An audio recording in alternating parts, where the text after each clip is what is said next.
ಹಾಸನ ನಗರದ city bus ನಿಲ್ದಾಣ ರಸ್ತೆ ಬಳಿ ಇರುವ ಪೆಂಡಲ್ ಶ್ರೀ ಗಣಪತಿ ಸೇವಾ ಸಮಿತಿಯಿಂದ ಶ್ರೀರಾಮನ ವಿಗ್ರಹವಿಟ್ಟು ವಿಶೇಷ ಪೂಜೆ ಸಲ್ಲಿಸಿದರು. ಇದೇ ವೇಳೆ ಕ್ಷೇತ್ರದ ಶಾಸಕ ಎಚ್ಪಿ ಸ್ವರೂಪ್ ಅವರು ಆಗಮಿಸಿ ಪ್ರಸಾದ ವಿತರಣೆ ಮಾಡಿದರು.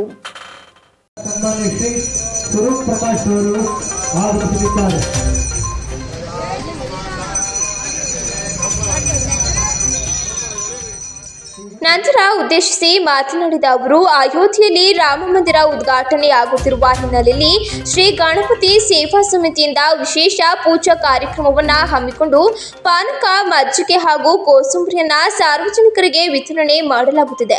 ಹಲವಾರು ವರ್ಷಗಳಿಂದ ನೆದಗುತ್ತಿಗೆ ಬಿದ್ದಿದ್ದಂತಹ ರಾಮ ಮಂದಿರವು ಪ್ರಧಾನಿ ನರೇಂದ್ರ ಮೋದಿಯವರ ಸಹಕಾರದಿಂದ ಅಯೋಧ್ಯೆಯಲ್ಲಿ ರಾಮ ಮಂದಿರ ಪ್ರತಿಷ್ಠಾಪನೆಗೊಳ್ಳುತ್ತಿದೆ ಎಂದರು.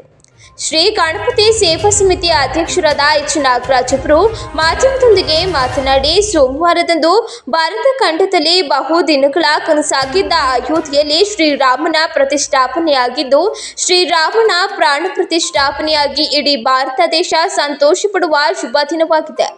ಕಳೆದ 500 ವರ್ಷಗಳಿಂದ ಶ್ರೀರಾಮನ ಅಯೋಧ್ಯೆ ನಿರ್ಮಾಣ ಮಾಡಬೇಕೆಂದು ಸಂಕಲ್ಪ ಮಾಡಿದ್ದು, ಪ್ರಸ್ತುತದಲ್ಲಿ ಸಂಕಲ್ಪ ಕೂಡಿ ಬಂದಿದ್ದು 1947ರಲ್ಲಿ ಸ್ವಾತಂತ್ರ್ಯ ಸಿಕ್ಕಿದ್ದು, ಅದಕ್ಕಿಂತ 3ರಷ್ಟು ಭಾರತದ ದೇಶದ ಜನರಿಗೆ ಶ್ರೀರಾಮನ ಅಯೋಧ್ಯೆ ನಿರ್ಮಾಣವಾಗಿರುವುದು ಹರ್ಷ ತಂದಿದೆ ಎಂದರು.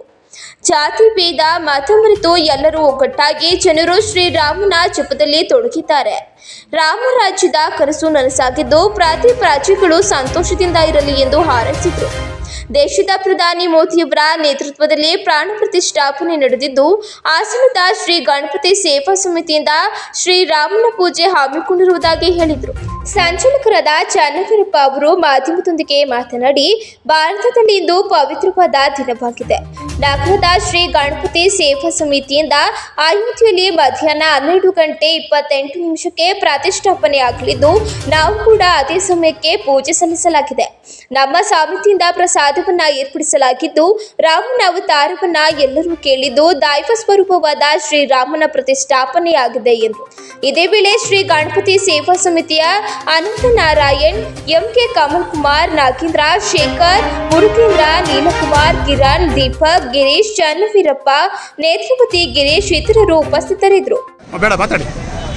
ಜೈ ಶ್ರೀರಾಮ. ಏನು ಈ ದಿನ ಭಾರತದಲ್ಲಿ ಒಂದು ಪವಿತ್ರವಾದ ದಿನ ಅಂದರೆ ತಪ್ಪಾಗಲಾರದು. ನಮ್ಮ ಭಾರತದಲ್ಲಿ ಇವತ್ತು ಶ್ರೀರಾಮನ ಒಂದು ಪ್ರತಿಷ್ಠಾಪನೆ ಅಯೋಧ್ಯೆಯಲ್ಲಿ ನಡೀತಾ ಇರೋದು ನಿಜವಾಗಿಯೂ ಇಡೀ ಭಾರತಕ್ಕಲ್ಲ, ಇಡೀ ಪ್ರಪಂಚಕ್ಕೇ ಒಂದು ಸಂತೋಷ ತಂದಿದೆ, ತಪ್ಪಾಗಲಾರದು. ಈ ದಿನ ನಮ್ಮ ನಗರದ ಗಣಪತಿ ಸೇವಾ ಸಮಿತಿ ವತಿಯಿಂದ ನಾವು ಸಹ ಪೂಜೆಯನ್ನು ಏನು ಇವತ್ತು ಅಯೋಧ್ಯೆಯಲ್ಲಿ 12:28 ಅಲ್ಲಿ ಪ್ರತಿಷ್ಠಾಪನೆ ಆಗುತ್ತೆ. ಅದೇ ಟೈಮ್ಗೆ ನಾವು ಇವತ್ತು ಪೂಜೆ ಮಹಾಮಂಗಳಾರತಿ ಶ್ರೀರಾಮ ಮತ್ತು ಆಂಜನೇಯನ ಫೋಟೋ ಇಟ್ಟು, ವಿಘ್ನೇಶ್ವರನ ಫೋಟೋ ಇಟ್ಟು ಇವತ್ತು ಪೂಜೆ ನೆರವೇರಿಸಿದ್ದೀವಿ. ನಗರದ ನಾಗರಿಕರಲ್ಲೂ ಬಂದು ಏನು ಪ್ರಸಾದ ಮಾಡಿಸಿದ್ದೀವಿ ವತಿಯಿಂದ, ನಮ್ಮ ಸಮಿತಿ ವತಿಯಿಂದ ನಾವು ಇವತ್ತು ಹಂಚ್ತಾ ಇದ್ದೀವಿ. ಇದಕ್ಕೆ ಕಾರಣಕರ್ತರು ನಾಗರಿಕರು.